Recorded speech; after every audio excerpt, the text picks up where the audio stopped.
Hello সবাইকে, রিমিস drawing ওয়ার্ল্ডে নতুন একটা ভিডিওতে সবাইকে অনেক অনেক স্বাগত। আজকে তোমাদেরকে খুব সুন্দর একটা সূর্যমুখী ফুলের টব আঁকা শেখাবো। ভীষণই সহজ করে তোমাদেরকে এঁকে দেখাবো। একবার দেখলেই যেন তোমরা আঁকতে পারো। আঁকতে আঁকতে বুঝতে পারবে আঁকা ব্যাপারটা আসলে কত মজাদার। তাহলে চলো প্রথমেই সূর্যমুখী ফুলগুলো এঁকে ফেলি। সূর্যমুখী ফুল আঁকার জন্য একটা প্রথমে বড় গোল দিয়েছি। এইবারে তার চারিপাশ থেকে এরকম ছোট ছোট কয়েকটা দাগ টেনে নিয়েছি। তারপরে এই দাগগুলোকে মাঝখানে রেখে এই পাপড়িগুলো এঁকে নিচ্ছি। আগে প্রত্যেকটা দাগকে দেখো এমনি করে মাঝখানে রেখে পাপড়িগুলো আঁকতে হবে।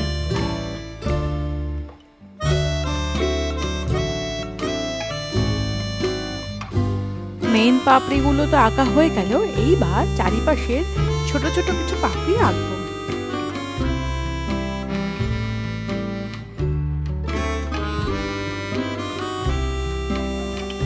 ব্যাস আমাদের এই একটা বড় ফুল আঁকা তো হয়ে গেল।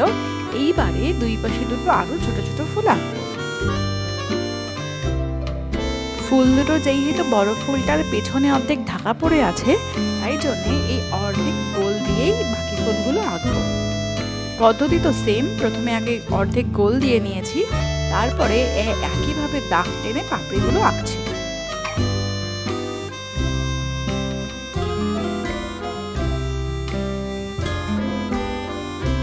এইবারে এই পাশের ফুলটাও একইভাবে এঁকে নিচ্ছি। প্রথমে অর্ধেক গোল দিয়ে তারপর বড় পাপড়ি, এবার ছোট পাপড়িগুলো এঁকে নিচ্ছি। ব্যাস আমাদের ফুল আঁকা তো শেষ। চলো এবার ফুলের ডান্টিগুলো করে ফেলি।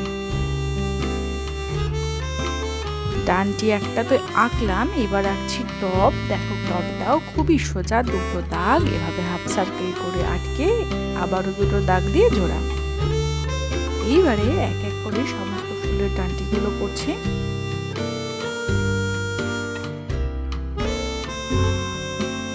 এইবারে করছি পাতা। দেখো এই পাতাগুলো একটু খাঁচকাটা খাঁচকাটা বানাচ্ছি। যদি তোমাদের এই পাতাগুলো আঁকার টিউটোরিয়াল দরকার হয় তাহলে কমেন্ট করে বলবে, আমি অবশ্যই আলাদা ভিডিও বানিয়ে দেব। বড় দুটো পাতা সামনে আঁকলেও এই পাতাটা আঁকছি একটু পেছনে। এবারে একটা ছোট্ট সুন্দর পাখি যে কিনা আমাদের ফুলে শোভা দেখতে এসেছে, তাকে এবার একটা অ লিখে পাখিটা আঁকলাম, বা ইউ এর সাহায্য বলতে পারো। পাখিটা আঁকা খুবই সোজা। দেখো শুধু একটা অয়ের মতো লিখে লেজ আর পাখনা এঁকে দিয়েছি।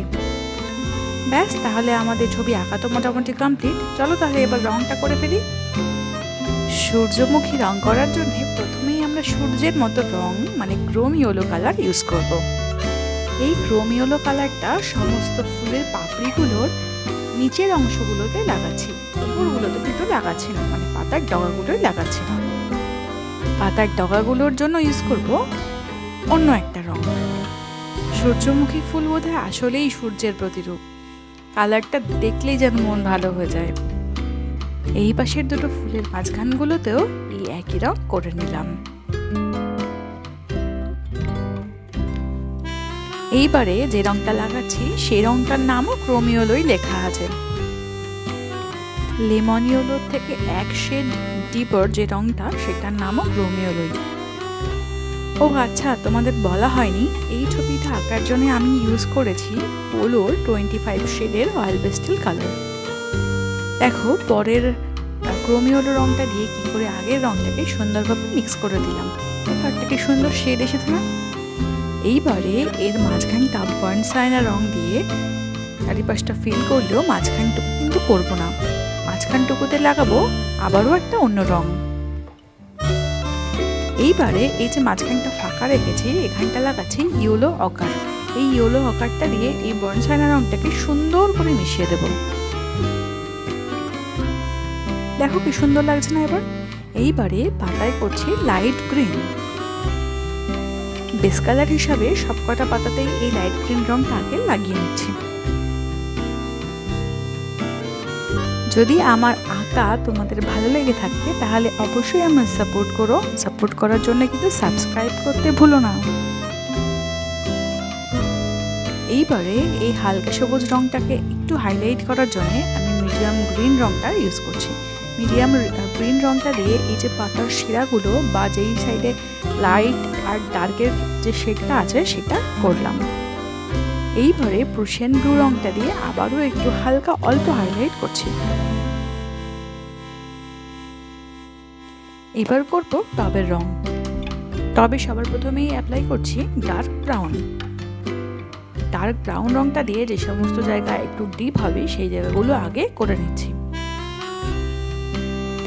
এই রঙটা করার সময় একটু হাতের উপরে প্রেশার কন্ট্রোল করতে হবে, কারণ সবটা জায়গায় আমরা একই সমানভাবে চেপে চেপে কিন্তু রং অ্যাপ্লাই করব না। তবে যেটুকু মাটি দেখা যাচ্ছে সেই মাটিটুকুতে করলাম আবার ইয়েলো আকার।